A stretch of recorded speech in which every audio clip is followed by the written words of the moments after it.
பொழில்தேன் நரங்கன் தொண்டர் குலாவும் ராமானுஜனை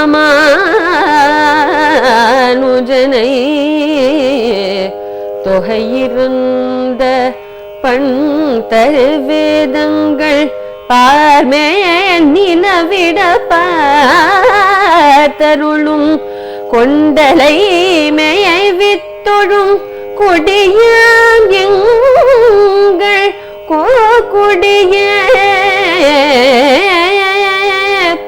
எவரிமான திவ்ய திருவடிகளே சரணு.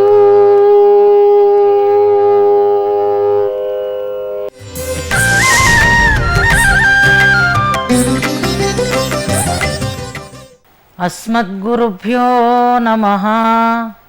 నమామి రామానుజమేవ దైవతం భవామి తత్పాదయుగస్య కింకరః కరోమి తత్కీర్తనమేవ సర్వదా హరామి సంసారభరం తదీక్షణాత్. శ్రీరంగామృత కవీంద్రులు మనకి అందించిన ఈ రామానుజనూత్తందాది అనే దివ్య ప్రబంధంలో 55వ పాశురాన్ని మనం తెలుసుకోబోతున్నాం. ఇంతకు ముందు మనం తెలుసుకున్నటువంటి పాశురంలో రామానుజుల యొక్క ఇయల్వు కండు రామానుజుల యొక్క వైభవాన్ని చూసి వారి స్వభావాన్ని చూసి వేదం హాయిగా ఈ లోకంలో కళిప్పుత్తదు అన్నారు. అంటే హాయిగా గర్వంగా సంకోచం లేకుండా తిరుగాడుతోంది. అలాగే అందించినటువంటి ద్రావిడ వేదం కూడా హాయిగా విలసిల్లుతోంది అని అన్నారు. ఉభయ వేదాంతాలని లోకంలో హాయిగా ప్రకాశించేటట్లుగా అందరి ఆదరాన్ని పొందేటట్లుగా చేసినటువంటి వైభవం భగవద్ రామానుజులది. వారి వైభవాన్ని తెలుసుకోవటానికి వారి జీవనంలో ఎన్నో అంశాలు మనకి కనిపిస్తాయి. అన్నిటికంటే మిన్నగా తాను ఎంత గొప్పతనం కలిగిన వారైనా ఇతరుల యొక్క అనర్థాన్ని చూసి ఓర్వలేక వారికి తన దగ్గర ఉన్నటువంటి విలువైన అర్థాలని అందించటంలో వారికి ఉండేటటువంటి ప్రేమ మనకి వ్యక్తమవుతుంది. ఈ రామానుజంతన్ ఇయల్వో అంటే ఒకే ఒక అంశం. ఆ తిరుక్కోటియూర్ గోపురాన్ని ఎక్కి మంత్రార్థాన్ని చరమశ్లోకార్థాన్ని అందరికీ వెదజల్లారు. ఎవరూ అడగలేదు ఆయనని. కానీ ఆయనే అందరి కోసం ఆ అర్థాన్ని అందించినటువంటి మహానుభావులు. అది సహజంగా వారికి ఉండేటటువంటి ఒక గొప్ప ప్రేమ. కాదు, ఈ లోకంలో అందరినీ ఉద్ధరించటాని కోసం అవతరించినటువంటి భగవద్ రామానుజుల వంటి మహనీయులకి జ్ఞానులకి ఉండవలసినటువంటి వైభవం భగవద్ రామానుజుల్లో స్పష్టంగా మనకి కనిపిస్తుంది. ఏమి ఆ వైభవం అంటే వెనుకటి పాసురంలో చెప్పినట్టుగా నాట్య నీసత్యమయంగళ్ మాండన అన్నారు. అంటే అక్కడ ఇతర మతాలు నశించేయి, నారాయణ పరత్వాన్ని చెప్పేటటువంటి వేదం ప్రకాశించింది. ఆ మహానుభావులు 2 విధాలుగా లోకానికి ఉపకారం చేస్తారట. ఒకటి వేద మార్గాన్ని స్థాపించటం, రెండవది అంటే అంతకు ముందుగానే ప్రతిపక్ష ప్రతిక్షేపకత్వం అంటారు. అంటే తనకు ఎదురుగా ఉండి కుయుక్తులతో అపార్థాలని అందరికీ అందిస్తూ ఉండేటటువంటి ఆ పరులని తమ వాదబలంతో జయించగలగడం అన్నమాట. తాను ఉన్న చోట ప్రతివాది నిలవలేకుండా చేయగలిగేటటువంటి మహానుభావులు రామానుజులు అని అన్నారు. అదే రామానుజుల యొక్క స్వభావంగా వెనుకటి పాసురంలో మనం తెలుసుకున్నాం. ఇక ఇందులో చెప్తున్నారు, ఆ రామానుజులకి ఎవరైతే దాసులో వారే మాకు పరిపాలకులు అంటున్నారు. వారే ఆ కులమే మా కులం అంటున్నారు. కోక్కులం అంటారు. అంటే గొప్ప కులం. అలా రామానుజ దాసులైన వారికి సంబంధించిన వారముగానే మేం లోకల్లో కీర్తింపబడతాము అంటున్నారు. ముందుగా మనం పాసురాన్ని చదువుకుందాం. కండవర్సిందై కవరం కడిపొழில் தென்னரங்கன் தொண்டர்குலாவுமிராமானுஷனை தொகையிறந்த பன்னரு வேதங்கள் பார்மேல் நிலவிட பார்த்தருளும் கொண்டலை மேவித் தொழும் కుడియాం ఎంగళ్ కోక్కుడియే అంటారు. కుడి అంటే కులం, కుడియాం ఎంగళ్ కోక్కుడి అంటారు. మా గొప్ప కులం ఏది అంటే ఎవరైతే ఇరామానుషనై మేవి తొഴുం అంటున్నారు. ఇక్కడ ఇరామానుషన్ని గొప్ప ఉదారమైనటువంటి స్వభావం కలిగిన వారుగా చెప్పడానికి ఒక ఉదాహరణని చూపిస్తున్నారు, ఒక ఉపమానాన్ని చెప్తున్నారు. కొండలై మేవి తొഴുం. కొండల్ అంటే ఆయన మేఘంలా ఉదారుడు అని అర్థం అన్నమాట. మేఘం ఎవరు అడగకుండానే, ఏ పక్షపాతము లేకుండానే అందరికీ తనలో ఉండేటటువంటి నీటిని అందిస్తుంది. అది దాని స్వభావం. రామానుజులు కూడా అలాగే వేదోద్ధరణం చేశారు, వేదాంత సిద్ధాంత స్థాపనాన్ని చేశారు. ఆ వేదార్థాలని చక్కగా లోకానికి చాటి చెప్పారు.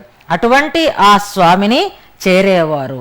ఇక్కడ దాసత్వానికి చివరి స్థితి ఏది అంటే నేను భగవంతునికి దాసుడను, నేను భగవత్ సంబంధులకి దాసుడను, నేను వారి సంబంధులకి దాసుడను అంటూ అలా త్వద్దాసదాస చరమావధి దాసదాస అలా అలా తర్వాత తర్వాత తర్వాత నీ దాసులకు దాసులకు దాసులకు దాసులకు దాసుడను అంటూ చెప్పుకోవటమే ఈ సిద్ధాంతంలో చివరి సీమ అంటారు. మనం భగవంతునికి దాసులము అనుకోవడంలో మన వైభవం తెలియదట.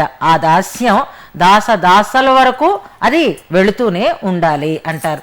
ఆ స్థితిని ఇందులో తిరువరంగత్తముదనార్ తెలియచేస్తున్నారు. అందులో నేను చివరివాడని కావాలి, నీ దాసుల గణనలో నేను చివరివాడను కావాలి అని ఆళ్వందారు కోరుకుంటారు. అలాగే నేను రామానుజ దాసుడను అని చెప్పుకోవటం లేదు, రామానుజుల దాసులకి దాసుడను. ఆ రామానుజుల దాసులు ఏ కులానికి చెందిన వారైనా అదే మాకు గొప్ప కులం. వారి కులాన్ని మేము భావించే వాళ్ళం కాము, లేదా వారే మమ్మల్ని పాలించేటటువంటి ప్రభువులుగా మేము భావిస్తాము. ఇది రామానుజ సిద్ధాంతంలో ఉండేటటువంటి ఒక అద్భుతమైనటువంటి విషయం. భగవద్దాస్యం కానీ, భాగవత దాస్యం కానీ, ఆచార్యులని సేవించటం కానీ, ఇలాంటి మంచి లక్షణాలు కలిగిన వారి విషయంలో మరొక రకమైనటువంటి వివక్షని మనం చెయ్యకూడదు.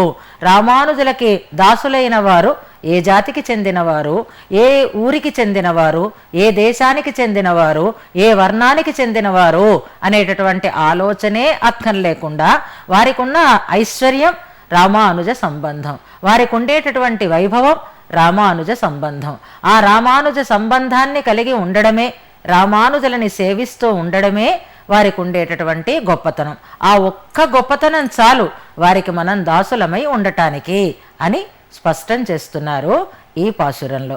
అయితే ఆ రామానుజులు ఎక్కడ తమ నిత్యవాసాన్ని చేసుకున్నారో ఆ శ్రీరంగ వైభవాన్ని తెలియచేస్తూ పాశురాన్ని ప్రారంభం చేస్తున్నారు. కండవ సిందై కవరం కడిపొழிల్ తెన్నరంగన్ తొండర్ కులావం ఈ రామానుషన్ అంటున్నారు. తెన్నరంగన్ తొండర్ కులావం ఈ రామానుషన్, రంగనాథుని యొక్క భక్తులు అయినటువంటి వారు ప్రశంసించేటటువంటి, స్తుతించేటటువంటి, భావించేటటువంటి రామానుజులు అంటున్నారు. ఆ శ్రీరంగం ఎలాంటిదిట అంటే ఆ శ్రీరంగ వైభవాన్ని మొదటి పాదంలో అంతా మనకి చెప్తున్నారు. కండవ సిందై కవరు, చూసిన వారి యొక్క మనస్సుని అపహరించేది అంటున్నారు. ఆ అపహరించేవి అక్కడ ఉండేటటువంటి తోటలు, అలా అపహరించేది అక్కడ ఉండేటటువంటి స్వామి అయినటువంటి రంగనాథుడు, అలా అపహరించేది ఆ తోటలలోంచి వెలువడుతూ ఉండేటటువంటి కడి అంటే పరిమళం. కండవర్ సిందై కవరం, చూసిన వారి యొక్క మనస్సుని అపహరించేటటువంటి, అంటే మనస్సుకి ఆకర్షకంగా ఉండి మళ్ళీ మళ్ళీ కావాలి అని అనిపించేటట్లుగా చేసేటటువంటి వైభవం అక్కడ ఉండే తోటలకి ఉంది, ఆ తోటల నుంచి వెలువడుతూ ఉండే పరిమళానికి ఉంది, ఆ పరిమళాలకి ఆలవాలంగా ఉండేటటువంటి కస్తూరి రంగనికి కూడా ఉంది అంటారు. భగవంతుడు సర్వగంధుడు అని చెప్పబడతాడు. సకల విధములైన దివ్య గంధములు ఆ స్వామి అందే ఉంటాయి. ఆ సర్వగంధునికి కూడా ఒక వైభవాన్ని తెచ్చిపెట్టే అంత పరిమళం, లేదా సర్వగంధుడు అక్కడ వచ్చి నివాసం చేస్తున్నాడు కనుకే ఆ తోటలలో పూచినటువంటి పూల నుంచి కూడా అంత మంచి వాసన అంతటా పరుచుకుంటోంది, అంతటా వ్యాపిస్తోంది. అందుకే శ్రీరంగంలో హాయిగా ఉండాలి అని కోరుకుంటూ ఉండేటటువంటి భట్టరు అక్కడ ఉండేటటువంటి ఉద్యానవనాలని, అక్కడ ఉండేటటువంటి పూదోటలని, అక్కడ ఉండేటటువంటి పొలాలని అన్నింటినీ భావిస్తారు. కదా కదా కదా, ఎప్పుడో కదా, ఎప్పుడో కదా, ఎప్పుడో కదా అంటూ భోగీ కంఠద్వయ సరస స్నిగ్ధ నిరోపకంఠ ఆవిర్మోదస్థిమిత శకునానోదిత బ్రహ్మఘోషాం మార్గే మార్గే పథిక నివహైః ఉంచమానాపవర్గాం పశ్యేయంతాం పునరపి పురీం శ్రీమతీం రంగధామ్నః అంటారు. ఆ రంగధామని నేనెప్పుడు చూస్తానో కదా అంటూ అక్కడ ఉండేటటువంటి ఆ పూదోటల వైభవాన్ని, అక్కడ ఉండేటటువంటి వృక్ష వైభవాన్ని, అక్కడ ఉండేటటువంటి పక్షినాద వైభవాన్ని, అక్కడ ఉండేటటువంటి అద్భుతమైనటువంటి దివ్య ఆమోదాన్ని, దివ్యమైనటువంటి పరిమళాన్ని భావన చేస్తారు భట్టర్ వారు. అదే ఇక్కడ తిరువరంగత్తముదనార్ల యొక్క ఈ భావనలో దాన్ని కూడా మనం స్మరించుకోవాలి అన్నమాట. అలాంటి కండవర్ సిందై కవరం కడిపొழிల్ తెన్నరంగన్ తొండర్, అలాంటి రంగనాథుణ్ణి స్తుతి చేసినటువంటి వైభవం కలిగిన వారు 10 మంది ఆళ్వార్లు అంటారు. రంగనాథుని వైభవానికి ఆశపడని ఆళ్వార్లు లేనే లేరు. రంగనాథుని యొక్క ఆ శ్రీరంగ వైభవాన్ని చూసి చెప్పకుండా ఉండడం అనేది ఎవరికీ సాధ్యం కాదు. అలాంటి మహానుభావులైనటువంటి పెద్దలందరి చేత ప్రశంసింపబడేటటువంటి వైభవం కలిగిన రామానుజులు. రామానుజులంటే ఎవరికి ఇష్టం ఉండదు కనుక రామానుజుల వ్యక్తిత్వ వైభవానికి ఇష్టపడని వారంటూ ఎవరూ ఉండరు. కానీ మహనీయుల యొక్క ప్రశంసని పొందితే అది మరింత వైభవాన్ని కలిగించేది అవుతుంది. అలా ఆళ్వార్ల యొక్క మనస్సుని ఎరిగి తమ ప్రవృత్తిని తీర్చిదిద్దుకున్నవారు భగవద్ రామానుజులు. రంగనాథునికి సేవకులైన వారు అన్నదాన్ని మనం సామాన్యార్థంలో చేసుకుంటే భగవద్భక్తులైనటువంటి మహానుభావులు. భగవద్భక్తులందరూ భగవద్ రామానుజుల వైభవాన్ని కొనియాడుతూనే ఉంటారు. అలాంటి వైభవం కలిగినటువంటి భగవద్ రామానుజులని தொகையிறந்த பண்டரு வேதங்கள் பார்மேல் నిలబెడపార్తరులం కొండల్. రామానుజులలో ఉండేటటువంటి 2 విశిష్టతలు. ఒకటి, భగవద్భక్తులైనటువంటి మహానుభావులందరి చేత స్తుతింపబడుతూ ఉండడం, తలవబడుతూ ఉండడం, సదా చెప్పబడుతూ ఉండడం, ఆయన గురించే ఆలోచన కలిగి ఉండేవారుగా ఉండటం. అలాంటి వైభవం ఉంది భగవద్ రామానుజులకి. ఇక 2వ వైభవం ఏది అంటే పంతరు వేదంగల్ అంటున్నారు. పంతరు వేదంగల్.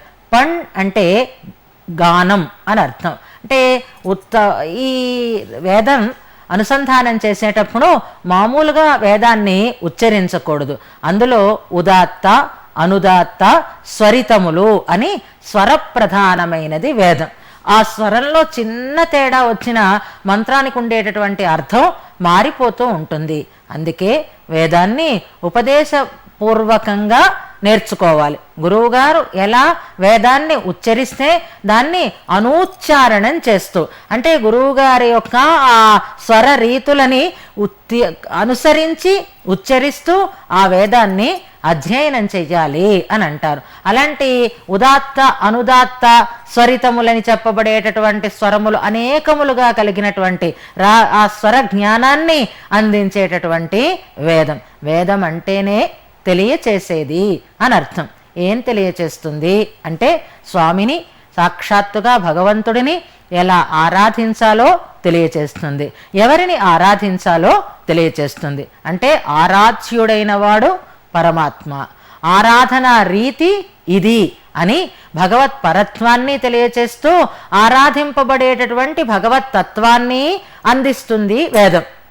ఆ తత్వజ్ఞానం కలిగిన ఎలా ఆరాధించాలో తెలియకపోతే ప్రయోజనం లేదు. కనుకే ఎలా ఏ పద్ధతిలో ఆ స్వామిని ఆరాధించాలో అది కూడా మనకి తెలియచేస్తుంది. అలాంటి వేదం చాలా అనేకములైనవి అంటారు. అనంతావై వేదా అంటారు. వేదములంటే కేవలం 4 వేదములే అని అనుకుంటాం విభాగాన్ని అనుసరించి, కానీ వేదములు అనంతములు. అనంతములైన వేదములు అన్నట్లుగానే స్వర ప్రధానమైనటువంటి వేదం, తెలియని అర్థాలని తెలియచేసేటటువంటి వేదం. ఆ వేదం పార్మేల్ నిలవిడా పార్తడులం. అలాంటి వేద మార్గాన్ని, అలాంటి వేదార్థాన్ని లోకంలో చాలా సుస్థిరంగా స్థాపించినటువంటి వైభవం కలిగిన వారు భగవద్ రామానుజులు. అలాంటి వేద మార్గ ప్రతిష్టాపకత్వం అనేది సుస్థిరమైనటువంటి కీర్తిగా భగవద్ రామానుజులని భావన చేస్తున్నారు. అయితే అలా చెయ్యటం ఎవరో అడిగినందుకు కాదు, తమంతా తాముగానే లోకాన్ని బాగు చెయ్యటం కోసం వేదార్థ జ్ఞానాన్ని వారికి కలిగించారు. కనుకే ఆయన కొండల్ అన్నారు. ఔదార్యానికి మారుపేరుగా నిలిచేటటువంటి మేఘం వంటి వారు అన్నారు. అలాంటి కొండలై మేవి తుషం, ఆ రామానుజులని ఆశ్రయించి ఆ రామానుజులని సేవించేవారు ఎవరైతే ఉన్నారో వాళ్ళ యొక్క కుడి ఎంగళ్ కోక్కుడి, నాకే కాదు నా వారికి అందరికీ, నా సంబంధులందరికీ కూడా అదే కులం. మా గొప్ప కులం ఏది అంటే రామానుజులని ఆశ్రయించి సేవించే వారి కులమే మా కులము అంటున్నారు. మాకందరికీ మేమందరం రామానుజుల దాసులకి దాసులము అని స్పష్టం చేస్తున్నారు ఈ పాసురంలో. ఎంబెరుమానార్ తిరువడిగళే శరణం.